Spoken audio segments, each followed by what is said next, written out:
আসসালামু আলাইকুম। SK online কৃষি টিভিতে আপনাদেরকে স্বাগত। দর্শক বন্ধু, দেখতেই পাচ্ছেন এটি আমার ধানের জমি। দেখতে পাচ্ছেন এই যে ধানের জমিতে দু একটা শীষ বাইর হচ্ছে। এই শীষ মাজরা পোকায় আক্রমণ করছে বা মাজরা পোকায় কেটে দিচ্ছে। দর্শক বন্ধু, আজকে আমি আমার এই ধানের জমিতে কোন কোন কীটনাশক এবং কি মাত্রায় ব্যবহার করলাম সেটি আজ আমি আপনার সাথে শেয়ার করব। তাই দর্শক বন্ধু, এই ভিডিওটি সম্পূর্ণ দেখতে থাকুন, তাহলে আপনারা জানতে পারবেন আজকে আমি আমার ধানের জমিতে কোন কীটনাশক ব্যবহার করলাম। দর্শক বন্ধু, দেখতে পাচ্ছেন এটি আমার ধানের জমি। আমার ধানের জমিতে দু একটা শীষ এই যে বাইর হচ্ছে। দর্শক বন্ধু, দেখতে পাচ্ছেন দু একটা শীষ বাইর হচ্ছে এবং কিছু কিছু শীষ বাইর হওয়া অবস্থাতে মাজরা পোকায় কেটে দিচ্ছে। দর্শক বন্ধু, এজন্যই আজকে আমি আমার ধানের জমিতে শেষ স্প্রে হিসাবে করলাম বায়ারের ভাইগো। দর্শক বন্ধু, আপনারা হয়তো অনেকেই চেনেন এই ভাইগো। এটি কিন্তু মাজরা পোকা মারার নতুন একটি কীটনাশক। দর্শক বন্ধু, আজকে আমি এই বায়ারের ভাইগো ব্যবহার করলাম প্রতি 20 লিটার পানিতে 10 মিলি হারে। দর্শক বন্ধু, আপনারা যারা ধানের জমিতে মাজরা পোকার নিয়ে চিন্তিত আছেন এবং ধানের জমিতে শেষ স্প্রে করবেন মাজরা পোকার জন্য, আপনারা চাইলে এই বায়ারের ভাইগো ব্যবহার করতে পারেন। দর্শক বন্ধু, আমি আবারও বলছি, এই ভাইগো ব্যবহার করলাম আমি প্রতি 20 লিটার পানিতে 10 মিলি হারে।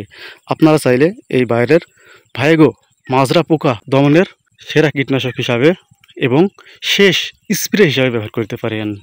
দর্শক বন্ধু, আমি ছত্রাকনাশক হিসাবে ব্যবহার করলাম পোটেন্ট। দর্শক বন্ধু, দেখতে পাচ্ছেন এটি স্কোয়ারের একটি পণ্য।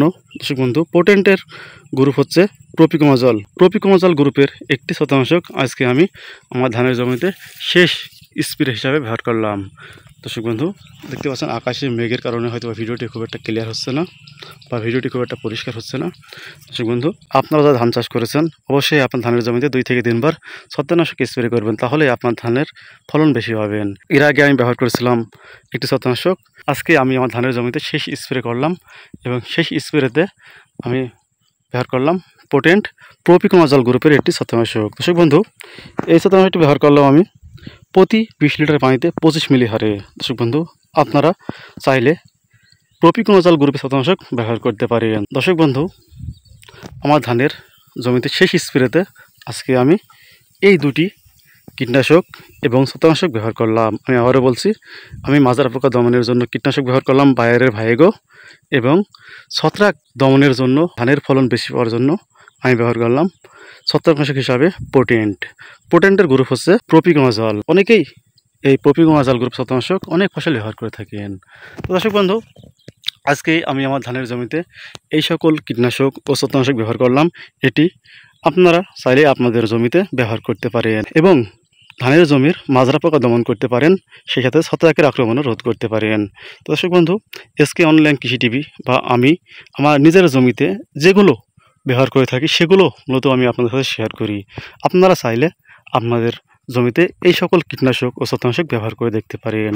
দর্শক বন্ধু, তবে আপনারা আপনাদের মূল্যবান ফসলে যে কোনো কীটনাশক বা ছত্রাকনাশক ব্যবহার করার আগে অবশ্যই বিশেষজ্ঞ পরামর্শ নিয়ে ব্যবহার করবেন, কারণ এসকে অনলাইন কৃষি টিভি কোনো কোম্পানির প্রচার বা অপপ্রচার করে না।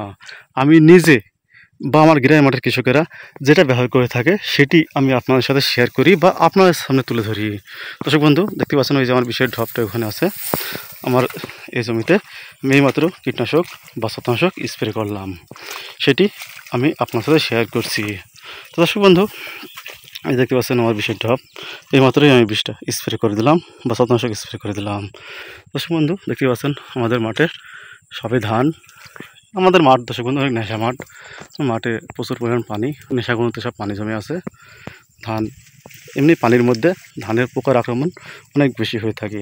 এই পোকার আক্রমণ রোধ করার জন্য বা মাজরা পোকার আক্রমণ রোধ করার জন্য এবং ছত্রাকের আক্রমণ রোধ করার জন্য আমার ধানের জমিতে শেষ স্প্রে হিসাবে ব্যবহার করলাম আমি এই সকল কীটনাশক এবং ছত্রাকনাশক। আমি আবারও বলছি দর্শক বন্ধু, আমি মাজরা পোকা দমনের জন্য ব্যবহার করলাম বায়ারের ভাইগো প্রতি 20 লিটার পানিতে 10 মিলি হারে এবং ছত্রাকের আক্রমণ রোধ করার জন্য ব্যবহার করলাম আমি স্কোয়ারের পোটেন্ট। পোটেন্ট এর গ্রুপ হচ্ছে প্রোপিকোমাজল। দর্শক বন্ধু, প্রোপিকোমাজল গ্রুপের ছত্রাকনাশক ব্যবহার করলাম আমি প্রতি 20 লিটার পানিতে 25 মিলি হারে। তো দর্শক বন্ধু, আপনারা চাইলে আপনাদের ধানের জমিতে এই সকল কীটনাশক এই নিয়মে ব্যবহার করে দেখতে পারেন। দর্শক বন্ধু, আপনাদের ভিডিওটি ভালো লেগে থাকলে এই ভিডিওটি একটি লাইক দিবেন ও শেয়ার করবেন। আপনার একটি শেয়ার আর এক কৃষক ভাইয়ের অনেক উপকারে আসতে পারে। সো আপনারা সবাই ভালো থাকেন, সুস্থ থাকেন এবং এসকে অনলাইন কৃষি টিভি চ্যানেলের সাথে থাকেন। সম্পূর্ণ ভিডিওটি দেখার জন্য আপনাদেরকে অনেক অনেক ধন্যবাদ।